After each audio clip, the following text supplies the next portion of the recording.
Hola a todos, bienvenidos a la hora del cuento. Es un placer tenerlos hoy conmigo.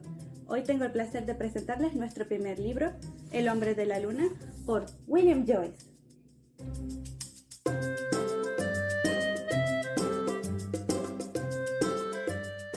Es muy probable que ya hayan escuchado hablar de William Joyce.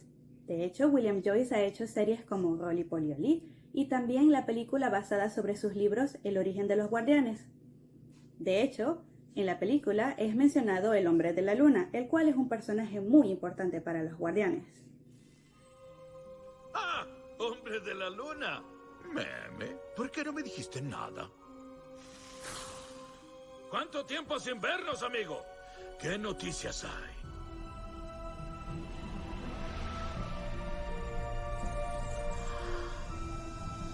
El hombre de la luna es muy importante en la película, aunque no aparece como personaje, ya que es él quien escogió a Santa Claus, el hada de los dientes, el arenero, al conejo de Pascua y eventualmente a Jack Frost.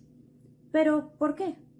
Porque el hombre de la luna es el único que de niño nunca tuvo ninguna pesadilla y ahora quiere asegurarse que ninguno de ustedes tenga ninguna pesadilla. Así que escogió a los mejores guardianes para traernos recuerdos felices.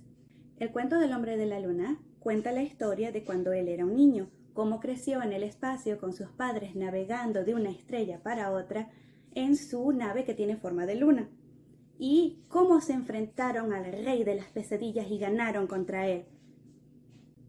Así que sin nada más que agregar, vamos a leer ahora el cuento de El hombre de la luna por William Joyce.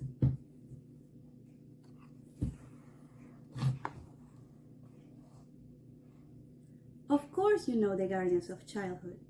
You have known them since before you can remember, and you'll know them till your memories are like twilight. Santa Claus, the Tooth Fairy, the Sandman, the Easter Bunny, and the others. But the very first one was the man in the moon. Many once upon a times ago, the man in the moon began his journey. It was during the Golden Age, a glorious time of hope and happiness and dreams that could come true.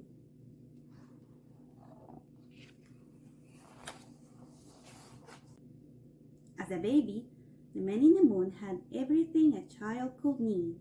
His father showed him the wonders of the heavens through his telescope, while the moonboat crew whistled a jolly toot-toot to every passing ship.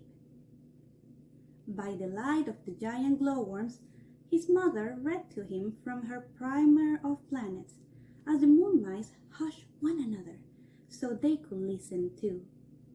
And he had a devoted little friend named Nightlight to watch over him. Together, they all sailed from one peaceful planet to another in their beautiful ship, the Moon Clipper.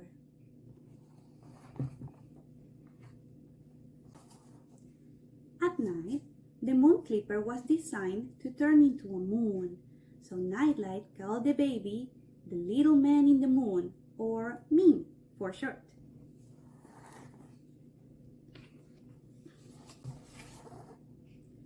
Nightlight never slept, and every night he sprinkled dream sand over Meme and sang him a lullaby. Nightlight, bright light, sweet dreams I bestow. Sleep tight, all night, forever I will glow. And as long as Nightlight watched over him, Meme was safe from nightmares.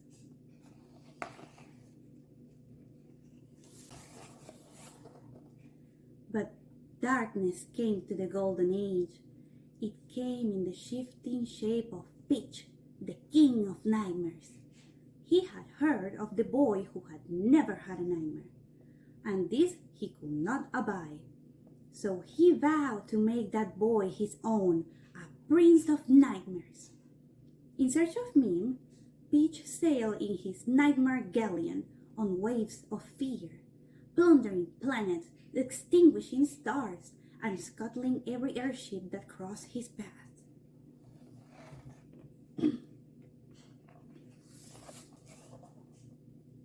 Meme's parents knew of the perfect place to hide, an uncharted little green and blue planet in a distant galaxy. It was called Earth, and and it had no moon. The moon clipper glided in deepest silence, speeding away from Peach's darkness. Suddenly, out of the gloom, the nightmare galleon appeared. So close, Min could see Peach standing on the bow. "Toot, toot," asked the baby. "Where is that oh so innocent child who has never had a nightmare?" Peach demanded, glaring straight at Mim. Then he signaled the attack.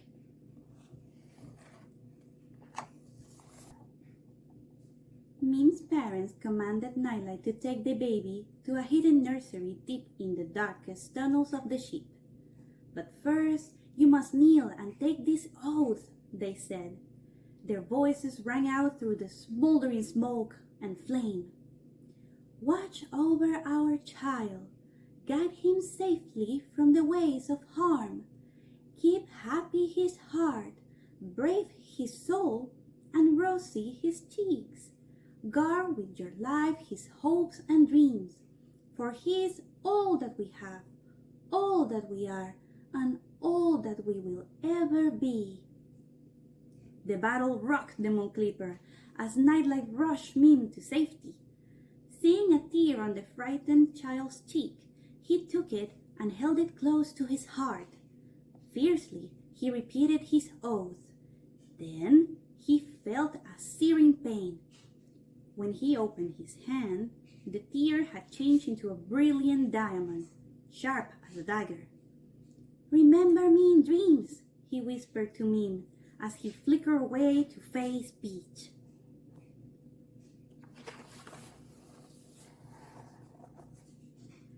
The Galaxies has never known such a battle.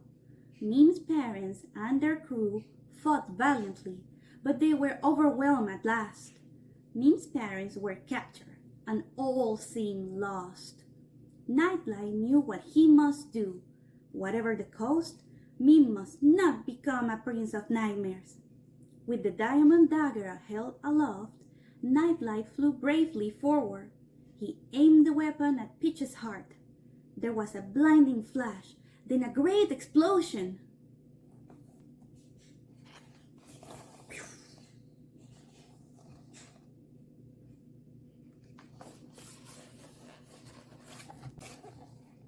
When all was still, Mim crawled up to the surface.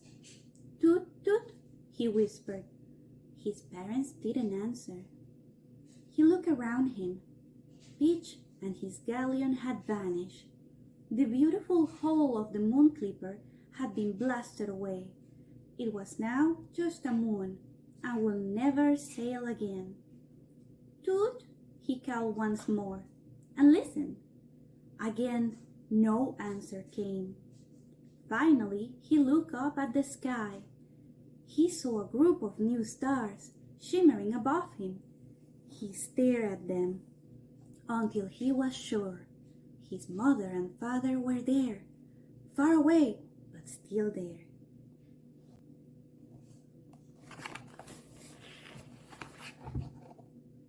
But what of noble little Nightlight?